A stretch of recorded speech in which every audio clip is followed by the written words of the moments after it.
सोचा है कि पूरी दुनिया में बदनाम होने के बाद You keep sending billions of dollars to Israel. Shame on you all! Shame on you! America आखिर क्यों इजराइल का साथ कभी नहीं छोड़ता? I love Israel. I love Israel. The United States of America would have to invent an Israel. ऐसा लगता है लैला मजनू और रोमियो जूलियट के बाद अमेरिका और इजराइल की लव स्टोरी पूरी दुनिया याद रखेगी। Bond between our two countries is unbreakable. The eternal friendship relationship is very important. We are you and you are us. लेकिन ये दोस्ती हमेशा से ऐसे नहीं थी, बल्कि दुनिया में एक वक्त ऐसा था कि जब यहूदी और क्रिश्चियंस एक दूसरे से नफरत करते थे। ये पूरी कहानी एक ही इंसान के साथ शुरू होती है, ईसा अलैहिस्सलाम। आज से 2000 साल पहले जब दुनिया के सारे यहूदी फलस्तीन के इलाके में रहते थे, यहाँ उनके पास कोई ताकत नहीं थी, क्योंकि फलस्तीन पर एक बहुत बड़ी सुपर पावर रोमन एम्पायर का राज था, जिन्होंने यहूदियों को बिल्कुल गुलामों की तरह रखा हुआ था और इन पर बहुत सख्त जुल्म किया करते थे। रोमन एम्पायर के इस जुल्म को देखकर यहूदी स्कॉलर्स को समझ आ गई कि अब तौरात में बताई गई सारी निशानियां पूरी हो चुकी हैं और वक्त आ चुका है कि यहूदियों को बचाने के लिए दुनिया में उनका मसीहा आए। अब यहूदी स्कॉलर्स का यह ख्याल था कि जब ये मसीहा आएगा, वो सबसे पहले यहूदी स्कॉलर्स के साथ हाथ मिलाएगा, इन्हें शाबाशी देगा और इनका दोस्त बनेगा। लेकिन ऐसा बिल्कुल भी नहीं हुआ। ईसा अलैहिस्सलाम बार बार लोगों को जमा करके इन यहूदी स्कॉलर्स के खिलाफ बोलने लगे और लोगों को ये समझाने लगे कि आज हमारे रिलीजन को इन यहूदी स्कॉलर्स ने बिगाड़ दिया है। और ईसा अलैहिस्सलाम की इन्हीं बातों की वजह से यहूदी स्कॉलर्स उनसे नफरत करने लगे और रोमन एम्पायर के साथ मिलकर ईसा अलैहिस्सलाम को मारने की साजिश करने लगे। यहूदी स्कॉलर्स ने रोमन एम्पायर पर बहुत प्रेशर डाला कि वो किसी तरह ईसा अलैहिस्सलाम को मौत की सजा सुना दे, जिस पर रोमन एम्पायर के गवर्नर ने उनसे कहा कि ठीक है, हम इस शख्स को मौत की सजा तो सुना देंगे, लेकिन याद रखना ईसा का खून हम रोमन्स पर नहीं, तुम यहूदियों पर होगा। ये सुनकर यहूदियों ने उन्हें कहा कि आप टेंशन ना लें, ईसा का खून हम पर और हमारी नस्लों पर होगा। नाज़रीन, आज हम रिएक्शन देंगे जो है इसराइल और उसकी हिस्ट्री और किस तरह जो है क्रिश्चियंस, जूस और मुसलमान उनकी जो है आपस में जो है हिस्ट्री वो किस तरह है एक दूसरे के साथ मुंसलिक, तो हम जो है आज वो एक्सप्लोर करेंगे और आखिर में जो है रिएक्शन। अब ईसा अलैहिस्सलाम तो यहूदियों की इस साजिश से बच गए, लेकिन ईसा अलैहिस्सलाम के जाने के बाद यहूदी कभी भी फलस्तीन में चैन से नहीं रह सके, क्योंकि ईसा अलैहिस्सलाम के जाने के कुछ ही अरसे बाद रोमन एम्पायर और यहूदियों के दरमियान एक बहुत बड़ी जंग हुई, जिसमें रोमन एम्पायर ने यहूदियों को बिल्कुल कुचल दिया और हजारों यहूदियों को मारकर जेरूसलम में यहूदियों की सबसे होली जगह द सेकंड टेंपल को गिरा दिया और सारे यहूदियों को हमेशा के लिए फलस्तीन से भगा दिया, जिसके बाद मजबूरन यहूदी फलस्तीन को छोड़कर पूरी दुनिया में फैल गए। और अगले 500 साल तक दुनिया के हर यहूदी की यह ख्वाहिश थी कि किसी तरह दुनिया में कोई मिरेकल हो और यहूदी वापस फलस्तीन की तरफ जा सके। और एग्जैक्टली ऐसा ही हुआ। यहूदियों के फलस्तीन से निकलने के 500 साल बाद दुनिया में एक नई रियासत बनी, मदीना की रियासत। अल्लाहु अकबर। मुसलमानों की यह खिलाफत कुछ ही सालों में इतनी तेजी से फैली कि खलीफा उमर बिन खत्ताब के दौर में मुसलमानों ने रोमन एम्पायर की कमर बिल्कुल तोड़ दी और उनसे फलस्तीन और जेरूसलम फतह कर लिया। जेरूसलम सरेंडर करने से पहले रोमन एम्पायर के क्रिश्चियंस ने हजरत उमर के सामने एक ही शर्त रखी थी कि आप किसी भी हाल में यहूदियों को यहां आने की इजाजत ना दें। लेकिन हजरत उमर ने उनकी बात नहीं मानी और यहूदियों को भी जेरूसलम आने की इजाजत दी, जिसे हम पूरा एक्सप्लेन कर चुके हैं। हजरत उमर के इस ऑर्डर के बाद अगले 400 साल तक दुनिया के यहूदी और मुसलमान एक दूसरे के बहुत ही अच्छे दोस्त थे और क्रिश्चियंस इनके दुश्मन थे। लेकिन 400 साल तक फलस्तीन पर हुकूमत करने के बाद फलस्तीन को मुसलमानों के हाथों से छीन लिया गया। हुआ यह कि यूरोप में एक नया पोप आया, पोप अर्बन। ये एक बहुत ही खतरनाक पोप था। जिसने आते ही यूरोप की अवाम और बादशाहों को मुसलमानों के खिलाफ जंग लड़ने का हुक्म दिया ताकि क्रिश्चियंस मुसलमानों से अपनी होली सिटी जेरूसलम दोबारा छीन सके। जिसके बाद यूरोप के क्रिश्चियंस ने मिलकर मुसलमानों पर हमला कर दिया। लेकिन यहाँ मसला ये था, उस वक्त के मुसलमान बादशाह अपनी अयाशियों में और आपस की जंगों में इतना मसरूफ थे कि वो क्रिश्चियंस की इस फौज से नहीं लड़ सके। इसीलिए क्रिश्चियंस ने बहुत ही आसानी से पूरे फलस्तीन पर कब्जा कर लिया और बहुत ही बेदर्दी से मुसलमानों को मारने लगे। कहा जाता है कि एक वक्त ऐसा था कि मस्जिद अक्सा में पाँव रखने की जगह भी नहीं थी, क्योंकि वो मुसलमानों की लाशों से भरी हुई थी। अब क्रिश्चियंस की जंग तो मुसलमानों के साथ थी, लेकिन वो मुसलमानों से ज्यादा नफरत यहूदियों से करते थे, क्योंकि इन्हीं यहूदियों ने बहुत साल पहले क्रिश्चियंस के खुदा जीसस क्राइस्ट को मारने की साजिश की थी। तो क्रिश्चियंस मुसलमानों को मारने के साथ साथ यहूदियों का भी पीछा करने लगे, जिसे देखकर यहूदियों के बच्चे और औरतें इन क्रिश्चियन से भागकर अपने टेम्पल्स और सिनेगॉग्स में छुप गए। और जैसे ही क्रूसेडर्स को इसका पता चला, उन्होंने यहूदियों की इन सारी बिल्डिंग्स को आग लगा दी और हजारों यहूदियों को जिंदा जला दिया। जिसके बाद अगले 90 इयर्स तक मुसलमान फलस्तीन को दोबारा फतह नहीं कर सके। आखिर दुनिया में मुसलमानों का एक नया लीडर आया, सलाहुद्दीन अय्यूबी, वालेकुम सलाम, जिन्होंने दुनिया के मुसलमानों को दोबारा यूनाइट करके फलस्तीन पर एक बार फिर हमला किया। और इस हमले में दुनिया के सारे यहूदियों ने मिलकर सलाहुद्दीन अय्यूबी को सपोर्ट किया। यहाँ तक कि दुनिया के सबसे बड़े यहूदी scholar one of the greatest Jewish scholars of all time. Salahuddin Ayyubi के साथ इस जंग में शामिल थे और उनके पर्सनल डॉक्टर थे। जिसके बाद सलाहुद्दीन ने ऑफ कोर्स फलस्तीन को दोबारा फतह किया और इस तरह एक बार फिर मुसलमान और यहूदी अमन और सुकून के साथ रहने लगे। और सिर्फ फलस्तीन में नहीं, बल्कि दुनिया में जहां भी मुसलमानों की हुकूमत थी, यहूदी वहां बहुत ही इज्जत की जिंदगी गुजारते थे और हमेशा क्रिश्चियन से दूर रहने की कोशिश करते थे।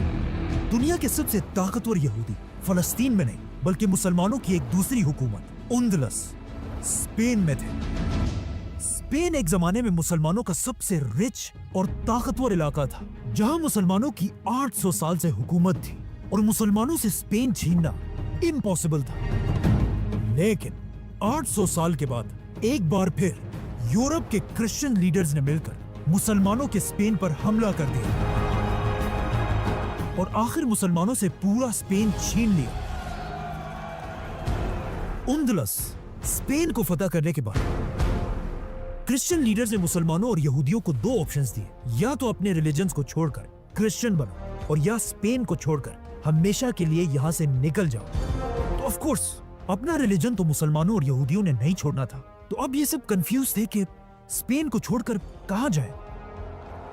ये देखकर उस वक्त के उस्मानिया सल्तनत के बादशाह सुल्तान बयाज़िद ने मुसलमानों और यहूदियों को दावत दी कि वो स्पेन को छोड़कर उस्मानिया सल्तनत की तरफ आए, जहां उस्मानिया सल्तनत के बादशाह उनका अच्छा ख्याल रखेंगे।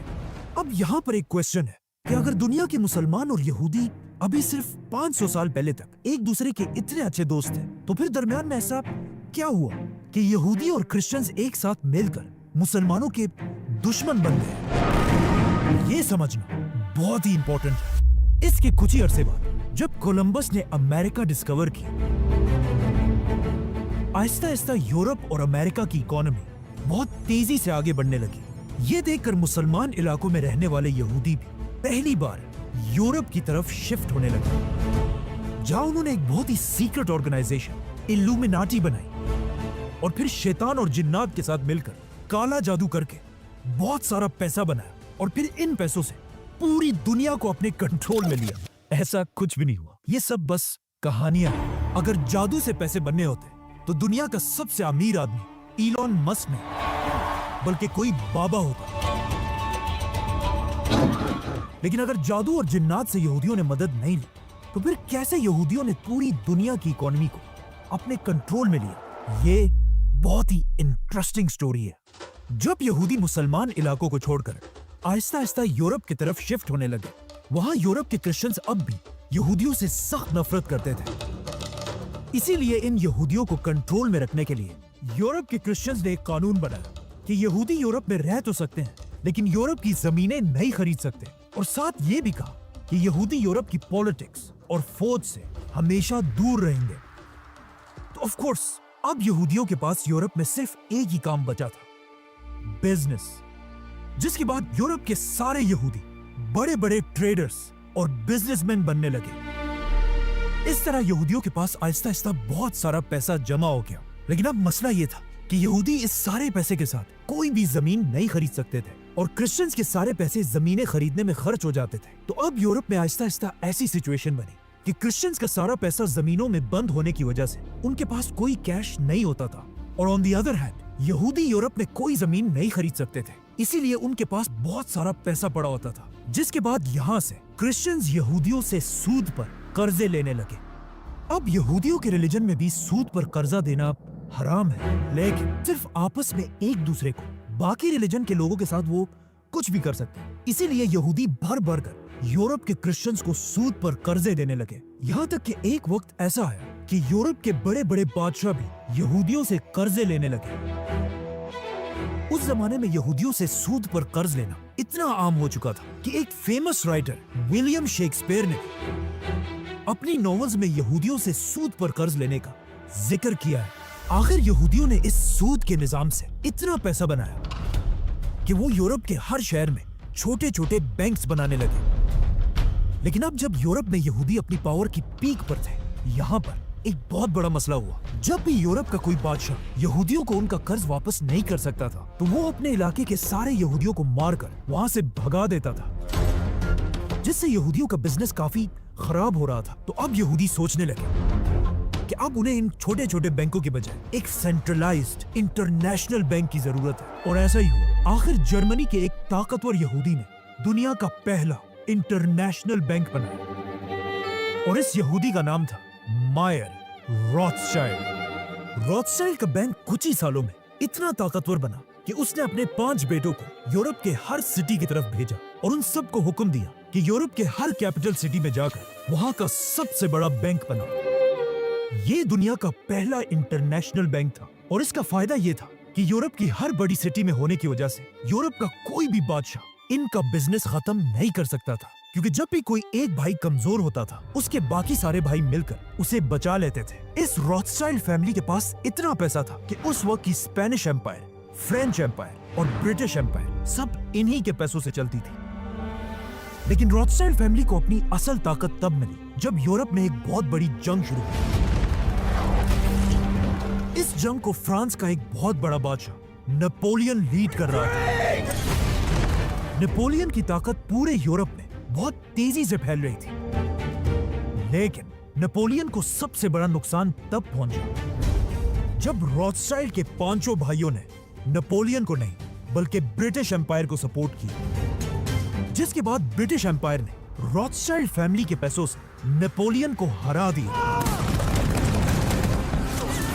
इस जंग में रॉथस्चाइल्ड के पास इतनी ताकत थी कि कहा जाता है यूरोप में कुछ भी हो, उसकी सबसे पहले खबर रॉथस्चाइल्ड फैमिली तक पहुंचती थी, और फिर वो इस खबर को ब्रिटिश एम्पायर के बादशाह तक पहुंचाते थे। और इस तरह रॉथस्चाइल्ड की मदद से ब्रिटिश एम्पायर दुनिया की सबसे बड़ी सुपर पावर बनी। अब यहूदी यूरोप में अपनी ताकत की पीक पर थे। यूरोप की सारी बड़ी जॉब्स यहूदियों के पास थी। यूरोप के सबसे पढ़े लिखे लोग भी यहूदी थे, और यूरोप की सारी इकोनॉमी का कंट्रोल भी यहूदियों के पास था। तो अब यहूदी आहिस्ता आहिस्ता सोचने लगे कि 2000 साल पहले हम कमजोर थे, इसीलिए रोमन एम्पायर ने हमें फलस्तीन से निकाल दिया था, लेकिन अब हम अपनी ताकत की वजह से दोबारा फलस्तीन में जाकर आबाद होंगे, और यहाँ से दुनिया में पहली बार सीक्रेट ज़ायनिज्म शुरू हुआ। 40,000 यहूदी पूरी दुनिया से फलस्तीन की तरफ छुप छुप कर शिफ्ट होना शुरू हुए, और वहां के गरीब अरबों से डबल ट्रिपल प्राइस पर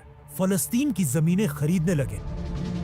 इन जमीनों को खरीदने में यहूदियों की सबसे बड़ी मदद वही रॉथस्चाइल्ड फैमिली कर रही थी। यहूदी फलस्तीन की मेन जगहें नहीं बल्कि बिल्कुल खाली और बंजर जमीनें खरीद रहे थे। इसीलिए फलस्तीन के अरब भी खुशी से ट्रिपल प्राइस पर यहूदियों को ये जमीनें बेचने लगे। यहूदियों ने फलस्तीन में अपनी सबसे बड़ी जमीन अहूजात बईत में खरीदी, जो बिल्कुल एक खाली और बंजर इलाका था। लेकिन आज उसी खाली इलाके को इजराइल का कैपिटल तल अवीव कहा जाता है, जो आज दुनिया की सबसे एडवांस सिटीज में से एक है। ये देखकर पूरी दुनिया से और भी ज्यादा यहूदी फलस्तीन में आबाद होने लगे, जिसके बाद यहूदियों ने अपनी हिब्रू जबान में फलस्तीन में न्यूज़पेपर्स, रेडियो और टीवी के शोज शुरू किए, और इस तरह आखिर 2000 साल बाद फलस्तीन की जमीन पर हिब्रू जबान दोबारा सुनाई देने लगी। अब तक यहूदी ये सब कुछ अकेले कर रहे थे, लेकिन यहाँ से उनको दुनिया में अपना सबसे अच्छा दोस्त मिला, अमेरिका के evangelical Christians. God gave them that land. They own that land. अचानक अमेरिका में एक किताब लिखी गई, जीसस इज कमिंग, जिसमें दुनिया के क्रिश्चियंस के लिए एक बहुत बड़ा मैसेज था कि मेरे क्रिश्चियन भाइयों, जाग जाओ, क्योंकि बहुत जल्द दुनिया में जीसस वापस आने वाला है। और जीसस दुनिया में तभी वापस आएंगे जब फलस्तीन में यहूदियों का अपना मुल्क होगा। इस किताब ने अमेरिका के सारे रिकॉर्ड्स तोड़ दिए और छपते ही मिलियंस ऑफ कॉपीज बेची, और पूरे अमेरिका के क्रिश्चियंस के दिमाग में ये बात बैठ गई कि जीसस तभी वापस आएंगे जब फलस्तीन में इजराइल का अपना मुल्क हो। ये बुक इतनी फेमस थी कि अमेरिका के लोगों ने मिलकर उस वक्त के प्रेसिडेंट की तरफ लेटर भी लिखा कि प्लीज फलस्तीन में इजराइल का मुल्क बनाए। अब जब अमेरिका की आवाम का सपोर्ट यहूदियों के पास था, आखिर ज़ायनिस्ट दुनिया के सामने आए और स्विट्जरलैंड में अपनी पहली मीटिंग की, जिसमें ज़ायनिज्म के लीडर थियोडोर हर्ज़ल ने पूरी दुनिया के सामने आकर कहा कि मैं आज ऐसी बात करने जा रहा हूं जिस पर मुझे पता है तुम सब मुझ पर हंसोगे। फलस्तीन में 2000 साल बाद यहूदियों का अपना मुल्क होगा, जो ऑफ कोर्स एक इम्पॉसिबल बात थी, लेकिन थियोडोर ने कहा कि याद रखना, आज से 50 साल बाद मेरी ये बात पूरी होकर रहेगी। ये इतनी जबरदस्त प्रेडिक्शन थी कि इस मीटिंग के एग्जैक्टली 50 साल बाद इजराइल की रियासत कायम हुई।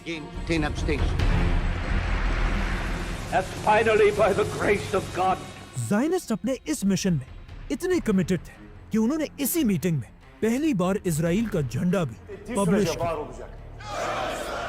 इस मीटिंग के कुछ ही अरसे बाद थियोडोर ने 2 लोग फलस्तीन की तरफ भेजे ताकि वो छुप छुप कर जेरूसलम के हालात उन तक पहुंचा सके, जिन्होंने जेरूसलम से वापस थियोडोर की तरफ एक सीक्रेट मैसेज भेजा कि दुल्हन मतलब जेरूसलम है तो बहुत खूबसूरत, लेकिन मसला ये है कि वो किसी और की बीवी है, क्योंकि फलस्तीन पर उस वक्त किसी और की नहीं बल्कि उस्मानिया खिलाफत की हुकूमत थी, और उसके खलीफा सुल्तान अब्दुल हमीद एक बहुत ही सख्त इंसान थे।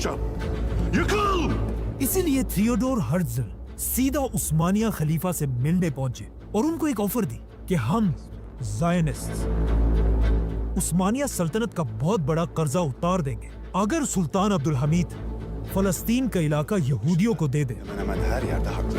लेकिन सुल्तान अब्दुल हमीद ने थियोडोर को जवाब दिया कि अगर तुम लोग मेरे जिस्म के टुकड़े टुकड़े भी करो ना, तब भी मैं फलस्तीन तुम लोगों के हवाले कभी नहीं करूंगा। और यहाँ से उस्मानिया सल्तनत और ज़ायनिस्ट की लड़ाई शुरू हुई। अब ज़ायनिस्ट सीधा जाकर अपने पुराने दोस्त ब्रिटिश एम्पायर से अपने मुल्क की भीख मांगने लगे। अब फलस्तीन में यहूदी मुल्क बनना तो इम्पॉसिबल था, इसीलिए ब्रिटिश एम्पायर ने ज़ायनिस्ट को 2 ऑफर्स दी कि तुम लोग फलस्तीन को छोड़कर युगांडा और अर्जेंटीना में से कोई भी इलाका चूज करो और वहां अपना मुल्क बनाओ।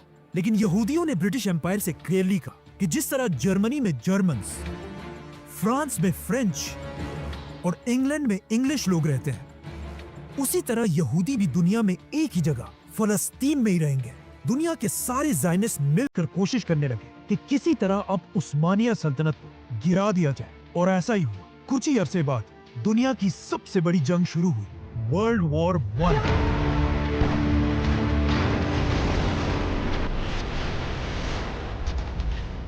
End of course world war शुरू होते ही ब्रिटिश एम्पायर एक बार फिर अपने पुराने दोस्त रॉथस्चाइल्ड फैमिली की तरफ मदद के लिए देखने लगे, और उन्हें खुश करने के लिए ब्रिटिश एम्पायर ने रॉथस्चाइल्ड फैमिली से वादा किया कि अगर इस वर्ल्ड वॉर के बहाने से हमने फलस्तीन उस्मानिया खिलाफत से छीन लिया तो वहां हम आपके लिए इजराइल का नया मुल्क बनाएंगे। जिसके बाद ऑफ कोर्स पूरी दुनिया के यहूदी ब्रिटिश एम्पायर के साथ खड़े हो गए, और ब्रिटिश एम्पायर ने आसानी से फलस्तीन उस्मानिया खिलाफत से छीन लिया और जेरूसलम जैसी होली सिटी फतह करने के बाद ब्रिटिश एम्पायर के फॉरेन मिनिस्टर आर्थर बेलफोर ने दुनिया के सबसे ताकतवर यहूदी वॉल्टर रॉथस्चाइल्ड की तरफ एक लेटर भेजा, जिसमें उसने क्लियरली कहा कि ब्रिटिश एम्पायर अपनी फुल ताकत के साथ इजराइल का मुल्क बनाने की कोशिश करेगी। अब बेलफोर खुद तो एक क्रिश्चियन था, लेकिन वो इस सबसे कई साल पहले लिखी जाने वाली किताब जीसस इज कमिंग से बहुत इंस्पायर था। लेकिन अब मसला ये था कि जब ब्रिटिश एम्पायर ने 1917 में इजराइल की रियासत बनाने का ऐलान किया,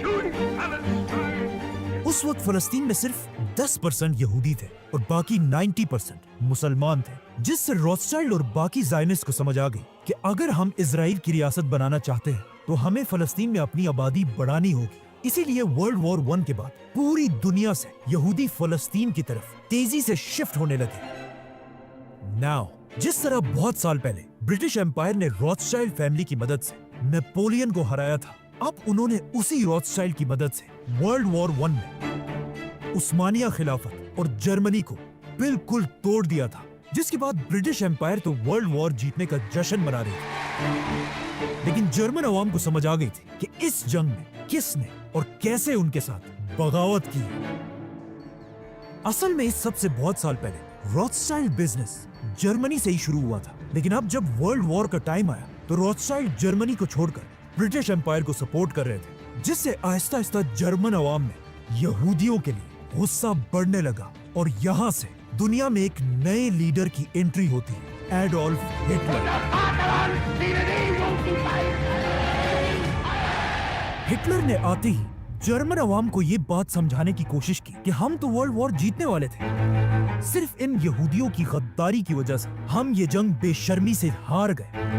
हिटलर जब भी स्पीच करता था उसकी बातें और स्टाइल ऐसा होता था कि जर्मनी का बच्चा बच्चा उसकी हर बात पर यकीन करता था,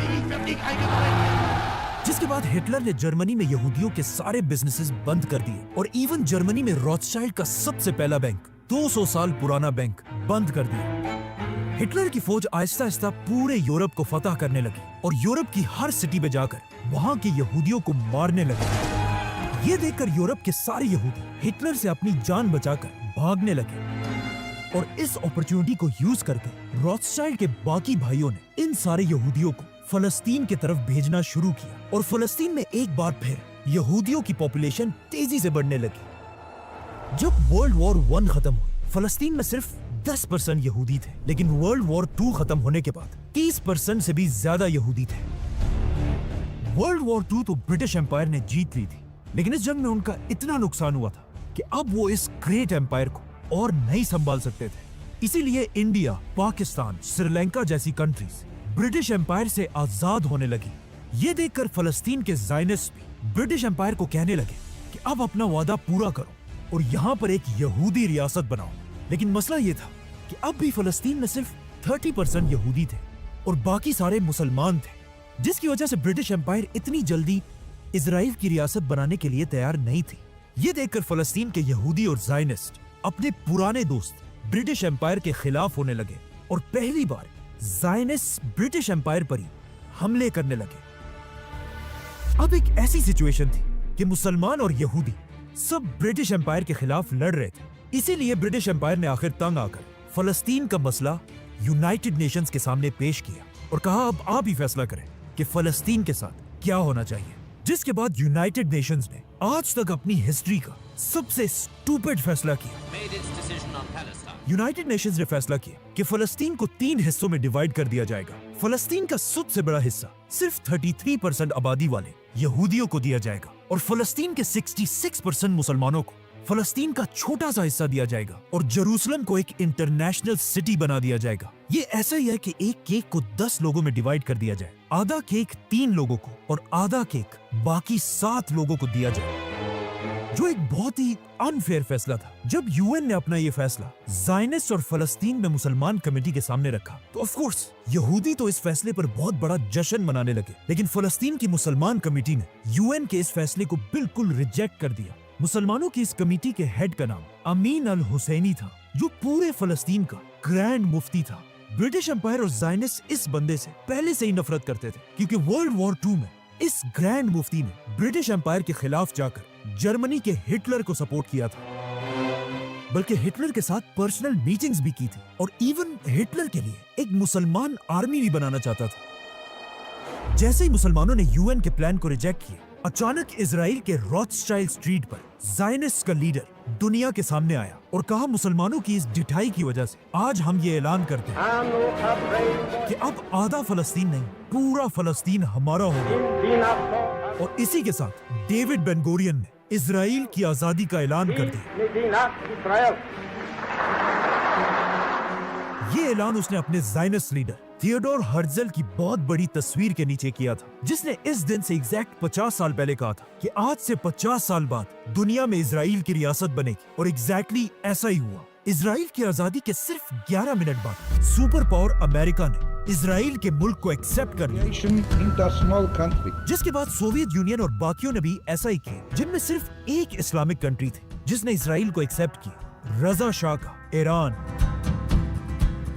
अब जब इजराइल के सारे यहूदी आजादी का जश्न मना रहे थे, उसके सिर्फ एक दिन बाद इजराइल के पास 5 अरब कंट्रीज ने इजराइल पर हमला कर दिया। लेकिन इसका कोई फायदा नहीं हुआ। इजराइल ने अमेरिका और ब्रिटिश की मदद से इन बड़े बड़े अरब कंट्रीज को क्रश कर दिया।